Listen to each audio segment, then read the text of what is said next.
दोस्तों, मैं आपको आज एक जानकारी से अवगत कराता हूँ।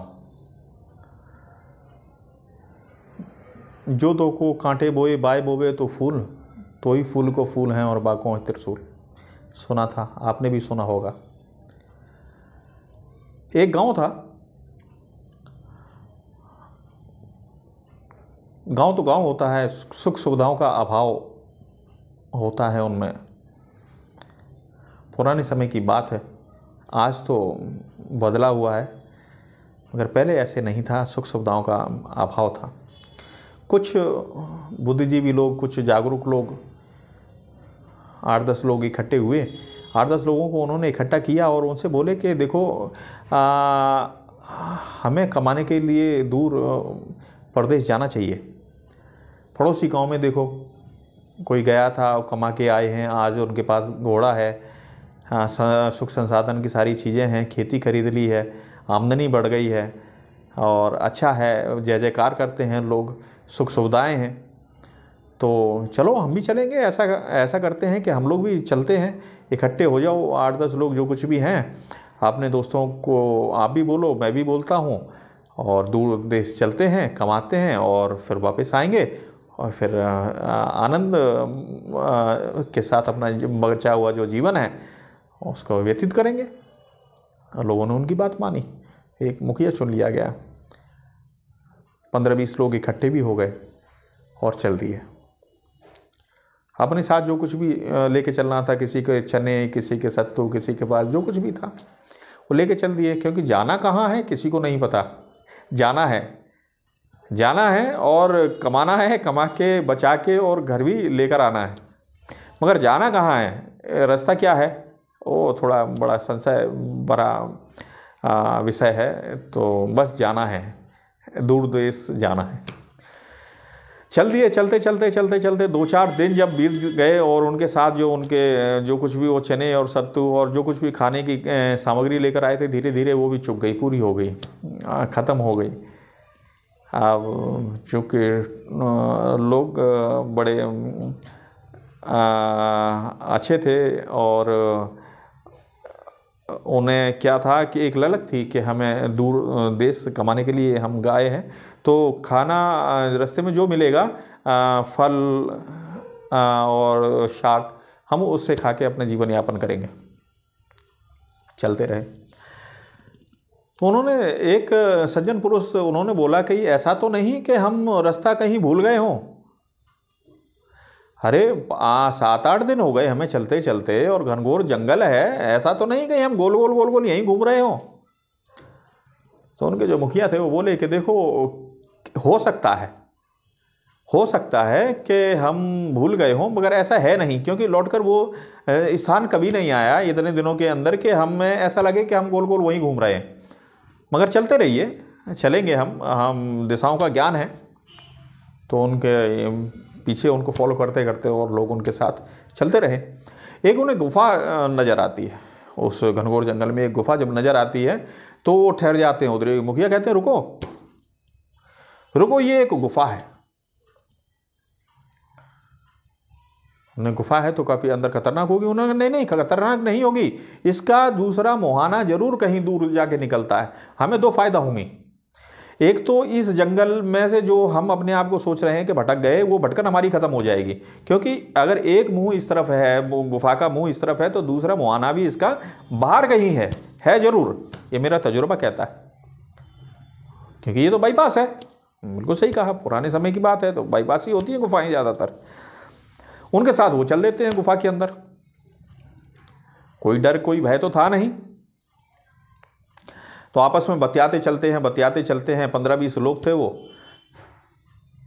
तो चलते चलते एक साधारण सी बात सबके समझ में आती है कि कुछ लोगों के ना मत एक जैसे होते हैं और कुछ लोगों के मत है ना वो बदल जाते हैं, विचार बदल जाते हैं। कहते हैं कहाँ फंस गए इनके चक्कर में आके, हमेशा अपनी चलाते रहते हैं। अरे मैं बोला था यहाँ से नहीं, वहाँ से घूम के चलते तो जल्दी पहुँच जाते। इस प्रकार के कुछ मतभेद हो गए। कुछ लोग एक ही पार्टी में हो गए, कुछ लोग एक ही पार्टी में हो गए। कहने का मतलब ये था, मगर फॉलो चल रहा था उन्हें, वो गुफा के अंदर चल रहे थे। तो जब कुछ अंदर गए उनके, तो एकदम घुप अंधेरा था। तो उनके पैर में एक कंकरी चुभी। कंकरी चुभी तो उन्होंने टटोला और कहा सबसे कि ध्यान से चलना, ध्यान से चलना, इसके अंदर कुछ ऐसी चीजें हैं जो पैरों में चुभ रही हैं। उन्होंने कहा ध्यान से कैसे चलेंगे, यहाँ पे तो अंधेरा है। उन्होंने कहा बाबू अंधेरा तो है, इसीलिए कह रहे हैं ध्यान से चलना, कहीं उटपटांग तरीके से पैर मत रखना कि जख्म हो जाए। फिर थोड़ी देर बाद उन्हें ध्यान आया कि उन्होंने कहा ऐसा करो, एक काम क्यों नहीं कर लेते। उनके और जो 15-20 जो लोग साथ में थे, उन्होंने कहा बोलिए कैसा काम करें। उन्होंने कहा ऐसा करो, है तो कंकरी ही, मैंने टटोल के देखी है, मैंने उठा भी ली है, एक तो है कंकरी छोटी छोटी, ऐसा करो उन कंकरियों को उठा लो। दूसरा बोला ये तो ऐसा लगता है ज़्यादा होंगी तो फिर क्या करेंगे। उन्होंने कहा लो और जेब में रख लो, बाहर निकलेंगे दूसरे मुहाने में तो उठा के बाहर फेंक देंगे। उन्हें ऐसा करने से क्या फ़ायदा होगा। उन्होंने कहा फ़ायदा तो होगा, फ़ायदा ये होगा कि भविष्य में अगर कोई हम लोगों की तरह अगर इस गुफा में आ गया और वो पास करने लगे इसको, इस रास्ते को, इस राह से निकलने लगे, तो कम से कम उसके तो ना चुभेंगी। अरे इतना ही पुण्य सही है, अरे हमें जो मिलेगा, हम तो कर्म कर रहे हैं, हमें परदेश जाना है तो परदेश जाएंगे, वहाँ पे कमाना है, प्रभु जी चाहेंगे तो कमाएंगे और बचा लेंगे तो अपने घर आ जाएंगे, नहीं तो जय सीताराम। तो कुछ लोगों के मन में ये वाला मत जो है ना, विचार उनके घर कर गया। उन्होंने कहा बात सही कह रहे हो। तो कुछ लोग तो उन्होंने कहा ठीक है, बहुत अच्छी बात, किसी को भी कंकरी चुभती वो उठाते और जेब में रख लेते, कुछ को कंकरी लगती वो उठा लेते और जेब में रख लेते। मगर जो उनके साथ कुछ ऐसे भी लोग थे जो उनसे इरिटेट हो चुके थे, उनका मत उनसे नहीं मिल रहा था। उन्होंने कहा क्या पागल बना रहे हो, दूसरे का हमने ठेका ले रखा है क्या। अरे कोई हमें रास्ता दिखा रहा है, जो हम उन्हें रास्ता दिखाएंगे, भले आए कंकरी लेना, जेब में रख लेना, बाहर निकल के फेंक देंगे। क्यों फेंक देंगे, अरे जैसे हमें कोई नहीं दिखाने वाला वैसे उन्हें कोई दिखाने वाला, अपना अपना कर्म है, अपना अपना कर्म भोगो। भाई हम क्यों करेंगे, हम क्या नौकर लगेंगे किसी का। कंकरी उठाओ जेब में रखो, बाहर फेंकेंगे, क्यों फेंकेंगे हम। जो आएगा जो उसकी वो जाने, अपना व्यवस्था करके आए, हमारी कौन व्यवस्था कर रहा है, हमारे चुभ रही है, हमारी किसी ने व्यवस्था करी। तो उनके साथ जो लोग थे जिनने 2-4 कंकरी इकट्ठी कर रखी थी, जिनके उनके साथ जो मत बने थे, उन्होंने सब कंकरियाँ ली और वहीं फेंक दी। उन्होंने कहा ये तो सटिया गए, बेकार में यहाँ पे करने आए हैं बड़ा परमार्थ का काम, कंकरी उठा लो, जेब में डाल लो, बाहर फेंक देंगे। क्यों फेंक देंगे, कह रहे करने दो उन्हें। कुछ लोगों ने बोला कि ऐसी ऐसी बात है वो कंकरी नहीं उठा रहे। उन्होंने कहा कोई बात नहीं, आपसे उठे तो आप भी उठा लो, नहीं उठे तो आप भी छोड़ दो। थोड़ा मेरे मन में आया कि पुण्य का काम है, अच्छी बात है, किसी के नहीं चुभेंगी, जो कंकरी कम हो जाए सो बढ़िया। बात करते रहे, चलते रहे, बात करते रहे, चलते रहे। पता नहीं कब दूर उन्हें एक रोशनी आती हुई नजर आई है। रोशनी एकदम चमकी और उनके सब की जो है ना बाँछें खिल गईं। उन्होंने कहा बिल्कुल सही बोल रहे थे आपके, इसका जो है ना गुफा का मुहाना जो है बाहर दूर खुलेगा और सबसे बड़ी फ़ायदा ये होगी कि हम जो अपने आप को भटके हुए महसूस कर रहे थे, वो भटकन ख़त्म हो गई हमारी। तो सब लोगों में जोश आ गया, एक जागृति आ गई, उस प्रकाश की तरफ वो दौड़े, एकदम चलने लगे। चलते चलते वो वाकई गुफा का दूसरा मुहाना था। आप सब लोगों ने गुफा जो पार करी और वहाँ पे प्रकाश को देखा, काफ़ी दिन लग गए थे उन्हें अंधेरे में चलते चलते, वहाँ देखा और वहाँ पे सब की सब ने एक लंबी सी सांस ली और बैठ गए, आनंद की अनुभूति करने लगे, पुरानी बातें अपनी करने लगे, हंसी मजाक करने लगे। इतने में ना एक का ध्यान गया उन कंकरियों के ऊपर। उनके कुर्ते में ये भी कंकरियाँ भरी पड़ी थी, इसमें भी कंकरी भरी पड़ी थी, ये जेब भी भरी पड़ी थी। ऐसे 8-10 लोग थे जिनके ना ये कंकरियाँ भरी पड़ी हुई थी।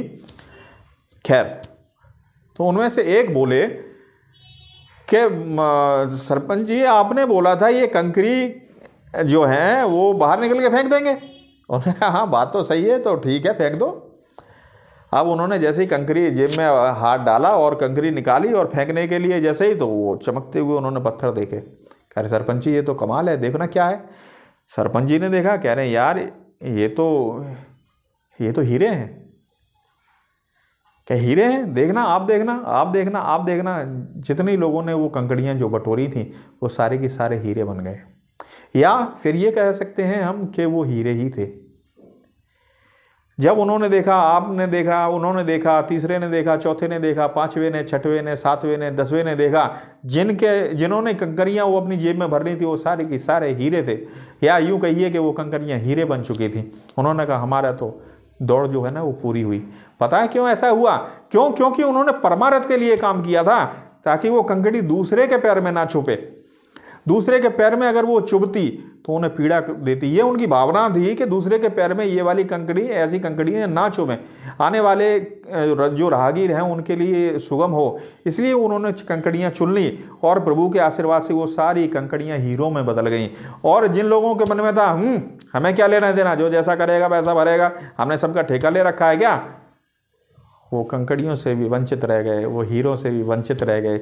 वो अपने कर्म पकड़ के वहाँ पे कर्म ठोक ठोक के परेशान हो गए और बड़े रोए, बड़े चिल्लाए, बड़ा उन्हें अपने करने के ऊपर बड़ा पछतावा हुआ कि काश अगर परमार्थ के लिए अगर हमने भी वो कंकड़ियाँ उठा के जेब में डाल दी होती तो आज हमें ये दिन देखने ना पड़ते। इन्हें तो परदेश जाने की ज़रूरत भी ख़त्म हो गई। इतने सारे हीरे मणिमाणिक के इनकी जेबों में आ गए, इन्हें क्या ज़रूरत है बाहर जाने की। और वो लोग बड़े खुश हुए और खुशी खुशी अपने गांव तुरंत वहीं से वापस चल लिए कि यहाँ पे मिल चुका, हमें जो चाहिए था उससे कहीं ज़्यादा हमें मिल गया। कहने का सार आपकी समझ में आया? वो कंकड़ी पत्थर में, वो कंकड़ी और जो पत्थर थे वो हीरो में इसीलिए तब्दील हुए ताकि उनके मन में वो विचार था कि दूसरे को दुख ना मिले।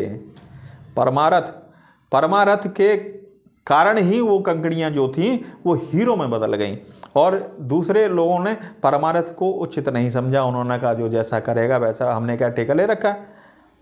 काश अगर उनके मन में भी दूसरों के प्रति अच्छाइयाँ, संवेदना और परमार्थ अगर उत्पन्न होता तो शायद उन्हें पछतावा नहीं होता। तो ज़रूर आप लोग भी इससे कुछ शिक्षा ग्रहण हम लोगों को करनी चाहिए और परमार्थ जरूर करना चाहिए। देने वाले मेरे मालिक हैं। ठीक है दोस्तों, नमस्कार।